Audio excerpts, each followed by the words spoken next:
Madrid, NATO declared Russia the most significant and direct threat to its members' peace and security on Wednesday and vowed to strengthen support for Ukraine, even as that country's leader chided the alliance for not doing more to help it defeat Moscow. The military organization's condemnation was not wholly surprising. Its chief earlier said Russia's war in Ukraine had created Europe's biggest security crisis since World War II. But it was a sobering about-face for an alliance that a decade ago called Moscow a strategic partner.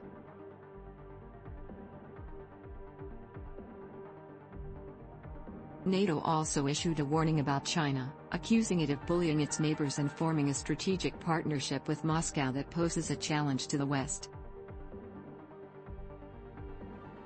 Set up some 70 years ago to counter the Soviet Union, NATO held its summit in Madrid in a world transformed by Russia's invasion of its neighbor.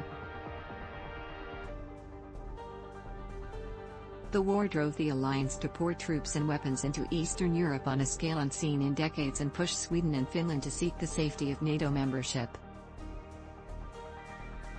The two formerly non-aligned nations were formally invited to join on Wednesday, as Secretary-General Jens Stoltenberg said the war had brought the biggest overhaul of our collective defense since the end of the Cold War. But Ukrainian President Volodymyr Zelensky lamented that NATO's open-door policy hasn't Ukraine paid enough?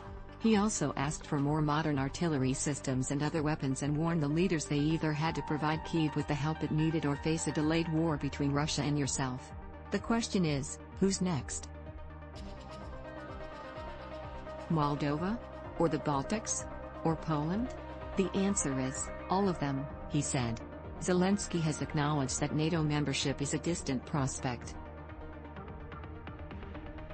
Under NATO treaties, an attack on any of the 30 members would trigger a military response by the entire alliance, so it is trying to strike a delicate balance, letting its nations arm Ukraine without sparking a direct confrontation with nuclear-armed Russia. At the same time, NATO has moved quickly to ensure that its members are protected, dramatically scaling up military force along its eastern flank, where countries from Romania to the Baltic states worry about Russia's future plans. It plans to increase almost eightfold the size of the alliance's rapid reaction force, from 40,000 to 300,000 troops, by next year.